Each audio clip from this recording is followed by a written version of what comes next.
You're listening to or watching Strangers in Space, and for the next 30 or 40 minutes, we're going to be talking about William Russell, so you don't have to. Hi, I'm Dylan. Hi, I'm John. I'm JR. I'm Mark. And I'm Matt. Great. Well, so obviously this week, William Russell passed away, 99 years old, only a few months away from his 100th birthday. Big bucket of wind, somebody that's been around in our lives for ever, I would presume. So we thought we'd spend sort of 30 minutes just chatting about him and the impact that he had on Doctor Who. So, we'll kick off and go, when did we first encounter William Hartnell? He's been dead ages. We've got to catch up. We're a bit late on that one.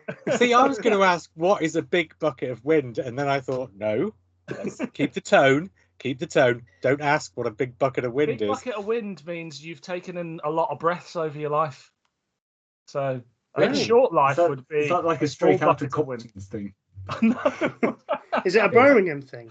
I don't know. It's from Compton, southwest Birmingham, isn't it? Yes, it is. Yeah, there is a Compton in Birmingham and a Hollywood. My nan used to live there, but It's the other way around, isn't it? Hollywood and Compton in America got named after the Hollywood and Compton in Birmingham because the people in Birmingham couldn't get out of there fast enough. It's the tribute that William Russell would have wanted. No, but I tell you what, just to sort of link it around, my nan used to work at Cadbury World. Jacqueline Hill also used to work at Cadbury World. She worked with William Russell. So, JR, when did you... I can better that. I went to school with one of the Cadbury's children. But did We they used to work... get selection boxes every Christmas. Well, this is going swimmingly well. I'm not gonna derail this any further by going, do you mean there was like mascots, or do you mean there were children from the Cadbury's family? Children of the Cadbury family. Right, okay, so not like the Milky Bar kids. You mean like got it. Right, okay. The milk tray man. No. Yeah, their pet was Mr. Cadbury's parrot. I thought it was the Wild, Bourneville family. just throwing that out. Is it not Bourneville as the family and Cadbury's company? No, Bourneville's the place, isn't it? Yeah, Bournemouth. Bournemouth. It's a village they built for the workers. Yeah. Oh, there we go. But anyway, talking about these these ex-employees such as Jacqueline Hill and her mate. Yeah. And so William Russell, I guess, I'm assuming most of us encountered him for the first time in Doctor Who, but it's worth doing a round robin to know whether it was, Doctor Who, which Doctor Who story. So let's go with JR first. Great Escape. Great, fantastic. Next. No, seriously. The first time I would have seen him would have been in The Great Escape, which I would have seen before I saw Unearthly Child in the repeat season. But if you want to know actually where I first encountered William Russell as a concept, it would be in Doctor Who in An Exciting Adventure with the Daleks. Because, of course... script editor David Whittaker. Jesus Christ, I'm getting old, getting old. David Whittaker writes that book so long after the fact that I think he imbues that spirit anyway, that imbues that book with the spirit of William Russell. And I think that when you actually get to see William Russell afterwards, what you're getting to see is the performance that David Whittaker has put in the book. And that book was one of the first ones that I bought. And because it's in the first person, it's also the most distinct of all the Target books. And so it's probably the one that lived in my memory the best. And so when I finally did get to see An Unearthly Child in 1981, wasn't it? And that would have been the first time I saw William Russell on screen in Doctor Who. I would have seen him in The Great Escape, but I would not have remembered. So when I finally got to see him, I've got to say, the story itself is so different from what you expect from Doctor Who, but the production values, bizarrely, are not that different really from what you've got in the 1980s. So the story is slightly throwing you out of the experience of watching old Doctor Who. And I think it's William Russell, of all the four main actors, I think it's William Russell who's the most sort of calming, comforting presence for a sort of 12-year-old who's watching this really weird Doctor Who story.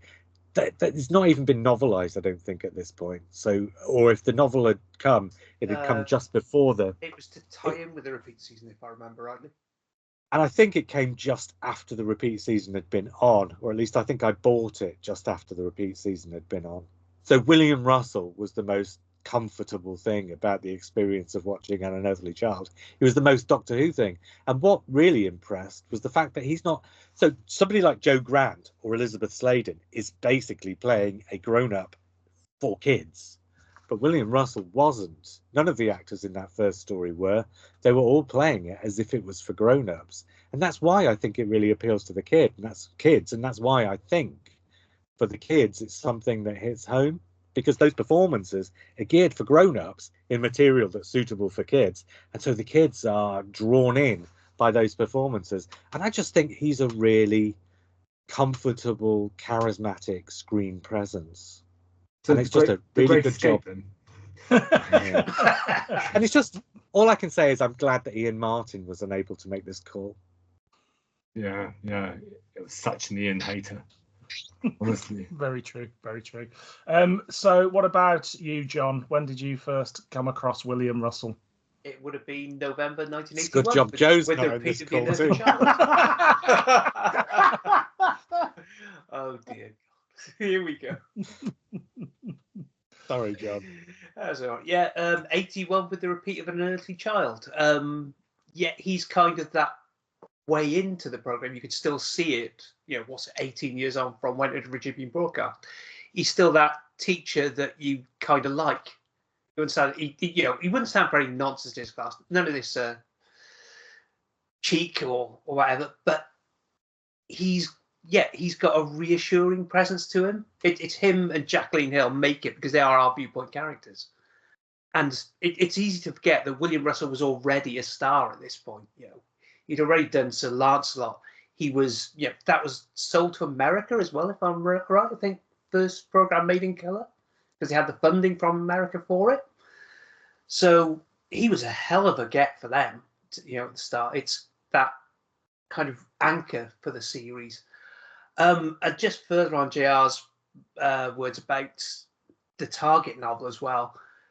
I came to that later. I didn't really get it, but I think it's something I got more in my teens. That it's better for a teenager, I would say. But William Russell's reading of that book is absolutely sublime and really does back JR's point up of how well Whittaker gave that voice to the book. Yeah. Okay. What about you, Mark? Yeah, I was thinking about this. I think it was An Unearthly Child. I think my mate and I, who were sort of the only kids in school that liked Doctor Who because it was the 90s, I think we got hold of An Unearthly Child from like a friend of his mum who was a Doctor Who fan, because we really wanted to, see what the first sort of story looked like. And yeah, it was having watched like the TV movie and a bunch of the repeats and stuff like that. It was slightly jarring to have kind of the companion so front and center to begin with, but actually you just go with it pretty much straight away because William Russell's such a sort of charismatic presence. He's got such an immediate sort of chemistry with Jacqueline Hill. That yeah, it's great and it really anchors it. And I think I think William Russell is so good because I think a lot of people, that kind of trotted out myth that the first Doctor, he's always very irascible, very very grumpy, and I think that's because people are really focused on like William Russell's the charismatic lead for those first sort of couple of years, but like Hartnell kind of gets overshadowed in a way. The show's not really about him. He's the sort of central mystery. Like William Russell and Jacqueline Hill are really the two leads, the audience identification figures. No matter what Sidney Newman conceived Susan as, which was a thing for the kids to connect with, I don't think they do because she is so weird. Like she's weirder than the Doctor. The Doctor's just a kind of grumpy, mysterious old man. She's properly odd. So it's William Russell and Jacqueline Hill, and that's why that show works so well in those first couple of years. Great. What about you, Matt? I don't remember. I'm sat here trying to think because I was ignoring what JR was saying, so I naturally drifted off. I may have watched the 81 repeat, but I can't quite remember. If I didn't, then there are two possibilities. I think it would be the Daleks on VHS, because I think that's the first Hartnell I got. So William Russell getting wobbly legs. Yeah. Or it could be the pilot episode, because they repeated that in the early 90s. I suspect it's the VHS Daleks, which isn't a bad introduction to William Russell. I mean, I think probably An Unearthly Child, that first episode, obviously, yeah, he's front and center. But I think the Daleks kind of, because it's taken him out of his environment, and you know, it kind of encapsulates what the character does, I think.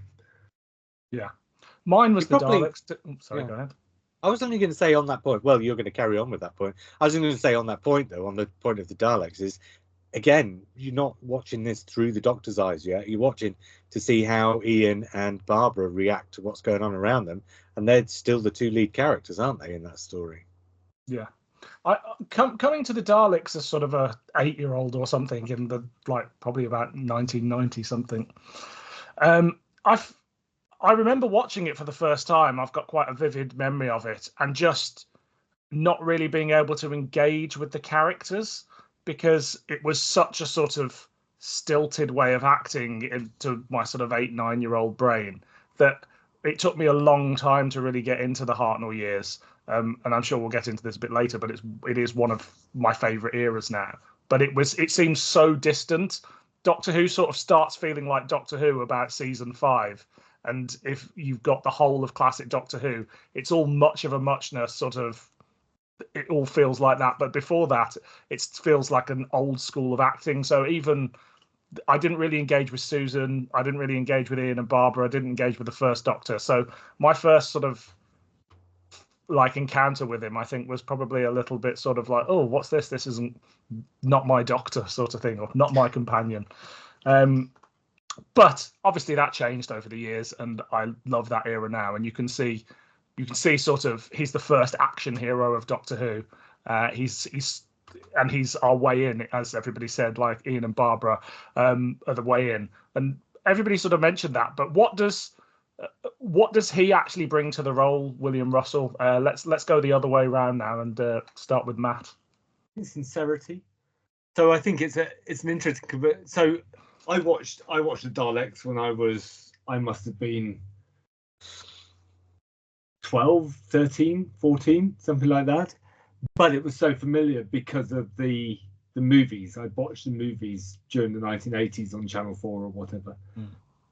But the Ian in the movies is sort of Roy Castle and Bernard Cribben's combination. And they don't do what William Russell does. So they don't have that kind of sincere edge. They don't play it straight. They're kind of common, where they are comedic characters. They're kind of buffoons. And I think William Russell brings that. I think as an actor, I don't think he's an heroic presence.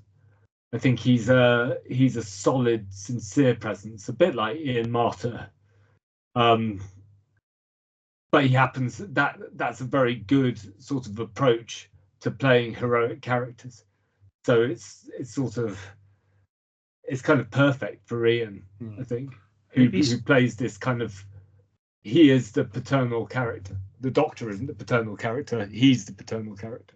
And he takes it all so seriously, doesn't he? Like you talk about Roy Castle sort of goofing around and it's not to say that he doesn't take the material seriously, but it's very much like a goofy reaction to serious events. Whereas William Russell, even from the get-go, when you get those Hartnell fluffs and things like that, he's there just trying to convey what he needs to convey to get Hartnell through it. And when he's faced with some shoddy-looking monster, he's really just trying to sell that fear, and he really believes in the material, or at least makes you think he believes in the material. In those opening stories, but that means that when he does get the chance to do a bit of comedy, something a bit lighter, like Romans, it works then, because he's already solidified himself as a character with his sincerity. So they have room then to kind of relax into it and have fun a bit.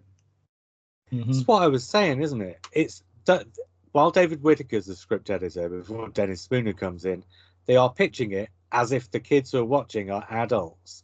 So it's not for adults, but they're pitching it as if those kids were adults, and they're taking it all properly seriously. That's why I think it really works, those first few stories. That's why it takes off, because I don't think anybody can quite believe that this basically quite shonky kids show is taking itself as seriously as it is. Yeah. What about you, Mark? Yeah, I think it's kind of what Matt's saying, really. I think there's something interesting in how it's written, which I suppose ties into what JR's saying, is that, you know, Ian's kind of bafflement in An Unearthly Child, for example, is the Doctor's kind of trying to explain the concept of the TARDIS and all of that kind of thing. And he's kind of still kind of, but it's never that kind of thing that they ended up making Nick Courtney do, which was a kind of heightened sort of comic version of Dana Scully in the X-Files, who, like, no matter all the weird shit they've seen, they're still just a bit like, oh, come on, Doctor, this, you know. But William Russell grounds that kind of stuff, and it's obviously the scripts are taking it seriously as well. But I think because he is such a personable and solid performer, that all the kind of strangeness, especially when we get to the Daleks, and especially when we get to the absolute, you know, psychodrama of Inside the Spaceship, or The Edge of Destruction, you know, mileage may vary. He is the solid one, and he is the one that's kind of making all of this believable for the kids at home, and therefore sort of slightly scarier, and sort of enhancing a lot of the kind of darker moments as well, because there's genuine stakes, and he doesn't show fear necessarily, but you can see a kind of hardening when he has to kind of face off against Daleks, or, you know, convince the Thals to take arms and things like that. So yeah, it's a kind of solid grounding in reality, I think he brings. John, anything to add there? On a nuts and bolts level, just the experience of actually being that weekly lead in the show, because he knows, you know, you've got 52 weeks, you are going to get some shonky scripts at that time. Pure time dictates it. He is always looking for how to add something to that scene, the little reactions. You know, it's you know, I can't expect you, the TARDIS scene where he has to say, I don't expect time and space travel solved in a junkyard. That kind of reaction there, that always, he balances that reaction perfectly. So he doesn't go over the top with it, but he sells that what the hell is going on there. And he you know, and when he gets the chance, when he gets the comedy, he's got such good comic timing. You know, I rewatched the Romans this week, you know, the night he died, after he died. And he is in that absolutely perfect, that relationship he's got with Jacqueline Hill. You know, it could go on just pure looks, not just the lines, the body language. I don't think in that script, particularly in a kids' TV show, you're never going to get that kind of thing where Ian and Barber are explicitly having a relationship. But it's them playing it that gives you that. And that, you know, it tells you, because the story of that first 2 years is essentially Ian and Barbara find their way home. That's what drives the episodes behind it.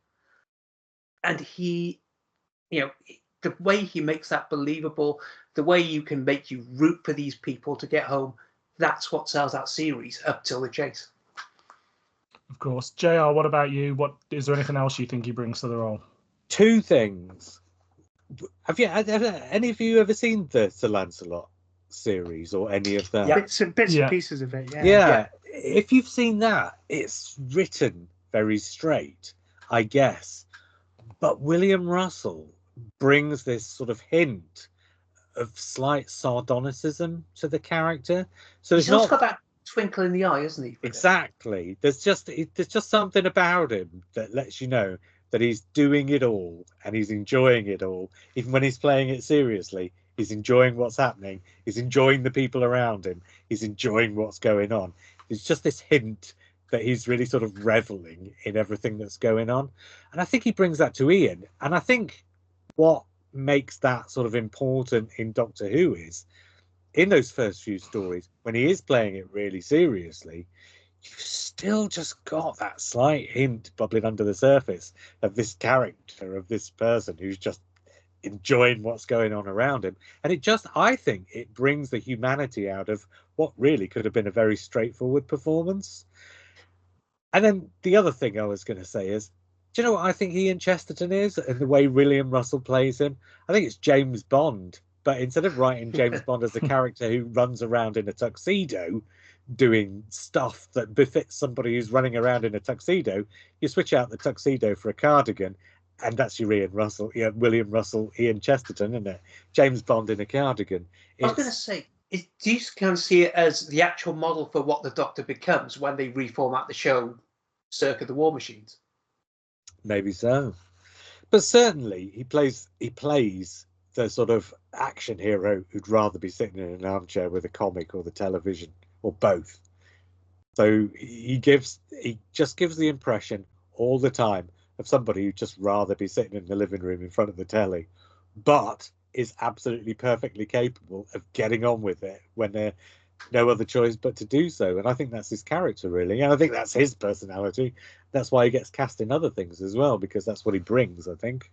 It's like in The Great Escape. That's what he's like in The Great Escape as well, really. He's not got a very big part in The Great Escape, but for me, I think he feels the same there. He's somebody who's in this situation and gets on with it, but really just rather, I mean, clearly it's The Great Escape. He'd rather be somewhere else. Do you know what I mean? But none more so than William Russell, right? Or Russell Enoch, because he's Russell Enoch in there, isn't he? So weirdly, on the day that he died, I'm talking about 45 minutes before the news broke, actually, so the day after he died, I was contemplating something to stick on and watch. And in one hand, I had the DVD of Sir Lancelot, and in the other hand, I had the tripods. Unfortunately, I went with the tripods, so I was watching the tripods when he died. But as soon as the news broke, I put on Sir Lancelot, and that was the first time it was still in its cellophane. I was waiting to sort of watch it at some point, so I watched a couple of episodes of that, and I just basically agree with what JR says in terms of there is that twinkle in his eye, and he is very much leading man material. So John, have you seen him in many other things, or is he mainly Doctor Who? Mainly Doctor Who, but again, Sir Lancelot. It's just the director's cut of Superman he's in. Oh, I don't know. If he's in the normal version, it's just like one shot, or he's floating around in the background. Very, very brief, and Sir Lancelot and Great Escape would be the other, that would be largely. I thought, but he kept working so much over the years. He's never out of work, and he's got a stage career. He's done in spectacles at least twice, from what I've seen for a start. And that's different roles in that, so that'd be an interesting way of looking at how that kind of develops over the years, how he develops as an actor. He's in the first series of Blackadder. Yeah, of course. Oh, it's the Duke of Gloucester, is it? Or Duke of... It just says the Duke of Winchester. Winchester, thank you. In fact, he was a late replacement for Wilfred Bramble, if I remember rightly, from the book. Really? Wow. Yeah. Wilfred Bramble got fed up and went home waiting for filming, so they got William Russell in late. Wow. What about you, Matt? Have you seen him in anything else? I've seen him in the Globe performance on DVD. Right. And he does. I think when he got older, he does a great line. So we've seen him in An Adventure in Space and Time, playing this kind of doddery, elderly car park keeper, and I think that's kind of what he seemed to specialize in as he got older. He sort of grew into this kind of doddery, sort of Justice Shallow type character. And it's very good. I mean, he was in the opening. He was in the Globe Theatre's troupe when the Globe Theatre opened, and he was, he played opposite Mark Rylance, that great actor. So I think he kind of disappeared from screens a bit, but I think he gained, a pretty reputable stage career. I don't know whether are you saying he's too hot for TV? Possibly. Possibly. I mean, I think it was either a stage career or he went to Emmerdale. That would have been the He did choice. Corrie, didn't he? He did Corrie, He did. yeah. Oh yeah, he Ted, did. Ted Sullivan. So hang on, Jill, have you not corrected that, Corrie, Ed? I'm not gonna. I've given up bothering. I never correct anybody when they say I'm sat, and sat is to sitting, like swam is to swimming. You'd never say I was swam. So why would you say I was sat? So there's something else I never correct either, John. He was also in Robin of Sherwood. He was in 1972 that for was you. 90 episodes of Harriet's Back in Town. So he is a character, Tom Preston, who I've got was no the idea what that is. What's older it? brother of he's It's the older about- brother of Greg Preston from It's Survivors. About a divorced woman. I think he's the ex, but don't quote me on that. Oh, I've really? never seen it, but I've heard about it. No, what What- I'm saying is that was probably his biggest role after Doctor Who, frankly. He was in an early version of Father Brown, Matt. The TV version of Father Brown's are all dog shit. That's the problem. Just saying. But I'd imagine he was brilliant in it because this is a tribute to him. So I'm not saying he would have been bad in anything. You're But saying he Father would, have Browns lift, don't do well on the screen. he would have lifted some bad material, is what you're saying. Yeah, absolutely. Speaking of which, does anybody know? Because I was just thinking off the top of my head, I should have looked this up and I've forgotten. But why was he not in Mordred Undead? Because he would have lifted that for sure. He was busy doing something else. It was a stage run he had. He'd committed to a stage run. He couldn't make the dates work. Couldn't they have made the dates work? Yeah, I Should know. have done. But he was such a likely person to come back to Doctor Well, Who. it's a maths teacher. You don't go so- from the army. No, to a not maths just the teacher. Mordred Undead, just in general. In general, because, yeah. because he was a prominent, a fairly prominent actor. He was vital. He must be the most unlikely non-return of a Doctor Who companion. Although he did That's return, been- of course. Just In the end, yeah. eventually for a line. But But they Jacqueline waited Hill so long. made a return. And of course, Carol Ann Ford made a return in the Five Doctors for what it was worth. But they both came back and did more. William Hartnell, of course, came back and did more. Ian Chesterton, William Russell, is the only one of the first four in the crew who never came back for a proper sort of return appearance, isn't he? And I think he's somebody that could have done it like up until probably about 2013. I think he was still sort of working regularly enough, and that would have been a possibility. And it's wild to me that even I know we had that cameo in like An Adventure in Time and Space, but something in the 50th, even just something very silly like Clara leaves the school on a motorbike and he just sort of looks up and goes or something like that. It's insane that they didn't think to do something like that. Isn't it class that also that has in the chairman of the board of governors? Yeah, Yeah, he's like a board. Yeah. But Yeah. aren't the board of governors baddies in that? Oh, that's why class never worked. Because they made Ian the bad guy. Yeah, outrageous. He never got over that tie that he put in the pool of acid and it got burnt, and he's had it in for the Doctor ever since. That's a good villain origin story. Mark, I'm assuming you Yes, don't dear. know him. You don't know him from anything else. You're not a big. Well, you assume wrong, sir. Jackie, what's her face back in turn? No, I have seen him in a couple of things. After Doctor Who, mainly thanks to Talking Pictures TV. But have you ever seen a film called The Gay Dog? No. Not about a dog that's gay.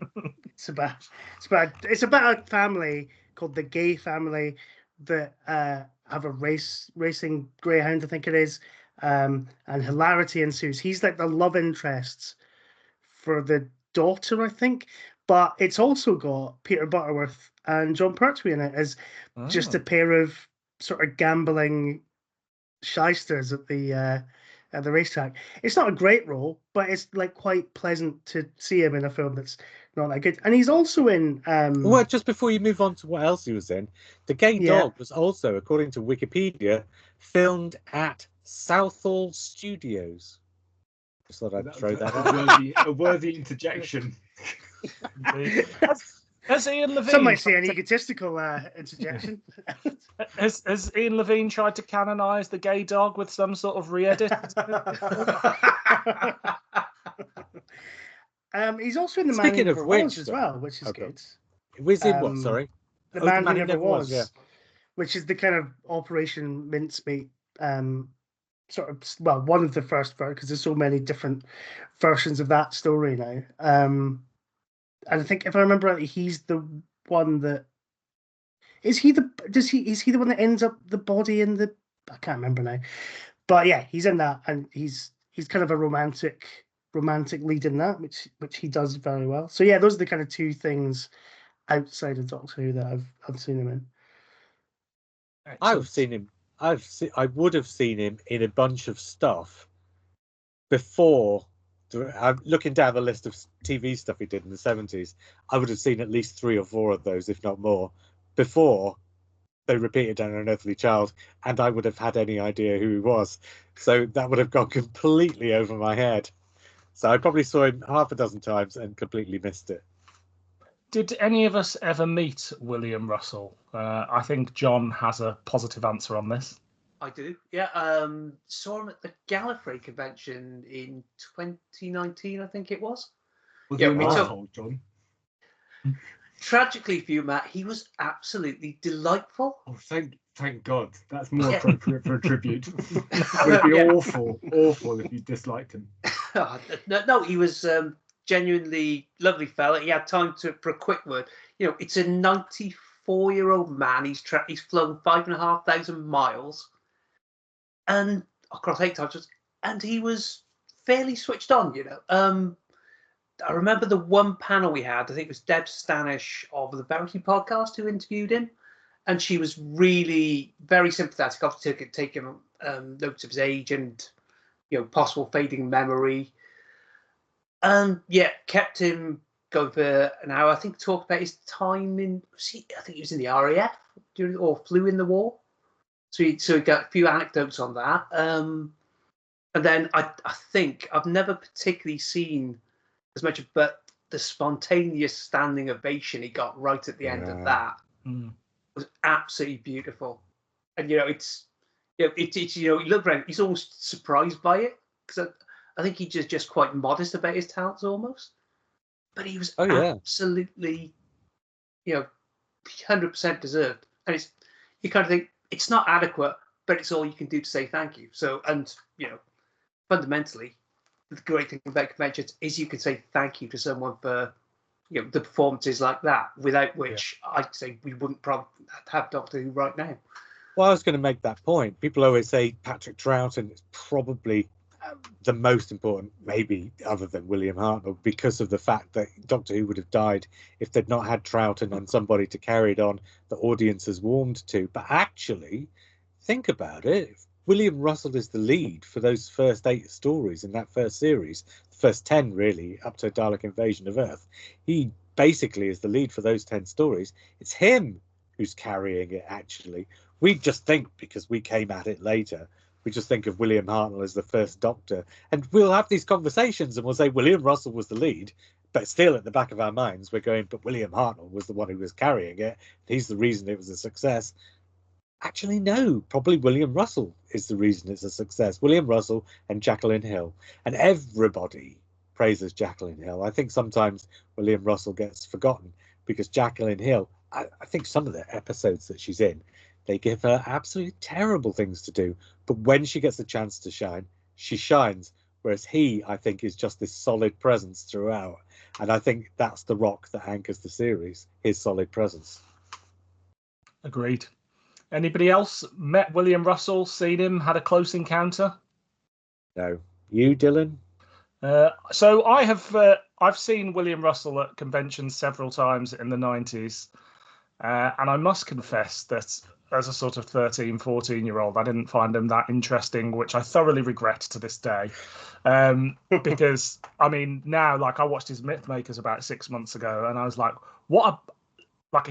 this was done in the late 90s as well, but like, what a vast career that was someone that was sort of there from the birth of television through to kind of the switch over to digital almost, and encompassed all of that. And like, he was a genuine film star. He may not have had huge roles in it, but he was there for some massive films and saw British cinema at sort of its highs and lows. So I really I really kind of regret not engaging with that as like a 13, 14-year-old, but I saw him many times and can't really remember any of them, which is a little sad. But there we go.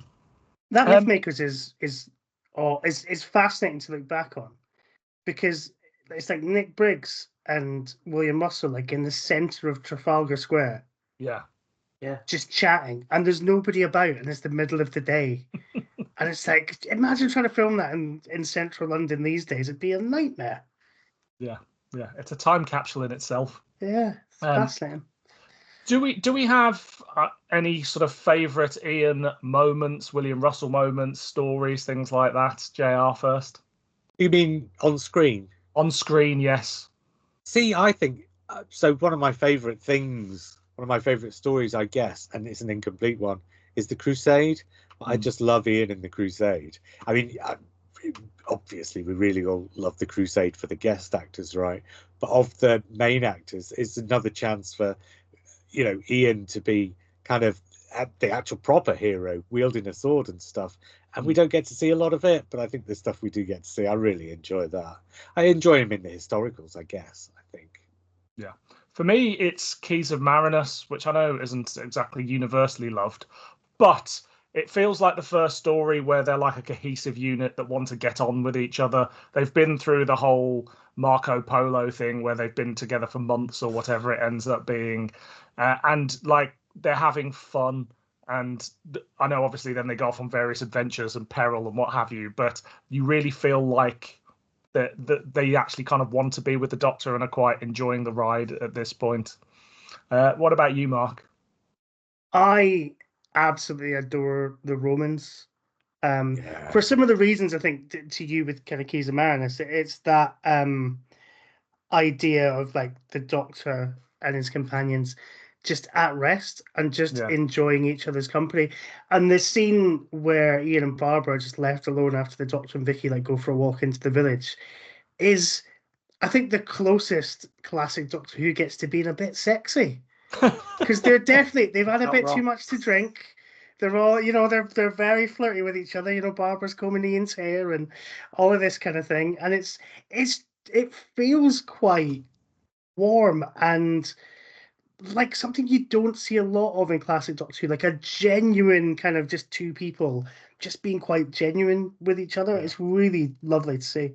The next time you see something that genuine in classic Doctor Who is Adric stuffing his face in Black Orchid. Yeah.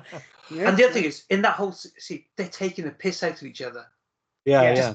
That's beautiful. Yeah, it's great. You get a little bit of as well, even right up to their last story, don't you? The sort of first 10-15 minutes of episode 1 of The Chase, that is very much them at rest. And they're enjoying their time on Iridius, having a great time, and you just get all of those characters having those lovely interactions. Matt, what about you? Favorite Ian stories, moments? That was my choice. Right. For exactly the same reasons. Do we get to score William Russell in this? Yeah. No, you don't, because if anybody gives below a 10, they're fired. I think it's 99 out of 100, isn't it? John. Oh well, I got a J. I don't know. Given I'd gone with the Romans, I'll go with the Time Museum, the Big Finish story. James Goss. It's the Companions Chronicles. Took me a minute then. That's supposed to be my area. Exactly. I was like, Dylan will be in on this. Too hot for Dylan. Yeah, it's essentially it's Ian looking back. It's his past being used against him, and it's just a beautiful kind of elegant performance from him. It's not quite as funny as this, but there's still little moments of underlying humour there, and he really is one of the best kind of audio readers of those stories that Big Finish have had. It's like Nick Courtney's voice was just perfect for that when he did his, and William Russell. It's just that perfect kind of. He has the character, but you can tell he's thought about how Ian would have changed over the years, how he'd remember his time with the Doctor, and it's just a kind of perfect, almost epitaph to the character. I know he comes back and does more, but that's kind of where I want to remember him. Excellent. And of course, we touched on it briefly, but he does get that lovely little cameo in Power of the Doctor, which I don't think anybody's going to go, oh, those cameos were X character's finest moments or anything like that. But it was lovely to sort of have that full circle there. Oh, well, I had a tear in the eye just when yeah. it turned up. So, I mean, I would say like next time, but let's hope we don't have to do another obituary one anytime soon. But I guess it's been really Were nice. you about to try and predict who it was going to be? Yeah, Tom Baker. we were all thinking it, weren't we? Sorry, no, it's not Tom Baker. He's going to live forever. But it was really nice to sort of chat about him, and I mean, he lived for a very, very long time, and he's had a massive career. And I think his contribution to Doctor Who, you know, goes on, and he is the sort of the original companion. And you can't get too sad when somebody of that age dies, but it was still like a shock, I think. I don't know whether anybody else has anything else they want to say before we disappear. I mean, it was like the Queen died, wasn't it? He's been there all our lives. Yeah. No, it's worse than that. Yeah, true. The Queen, but beloved by everyone. Yeah. And I know I glossed over it, but I am genuinely still pissed off. It's Coronation Street. It's not Coronation Street. Coronation Street. That's how he'd want to be remembered, isn't it? Absolutely. As a grammatic pedant. Exactly. Well, I guess until legend, and he will legend. live forever. Everybody who is that important in Doctor Who will live forever. Absolutely. Apart from in An Earthly Child, thanks, Steph Coburn. But but until he's not going to live forever either, is he? Not without his COVID vaccine.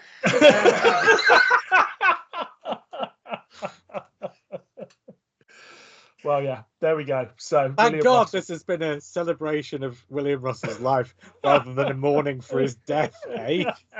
It's what he would have wanted. Exactly. I'm sure what he would have he wanted. hated Steph Coburn. No, let's not.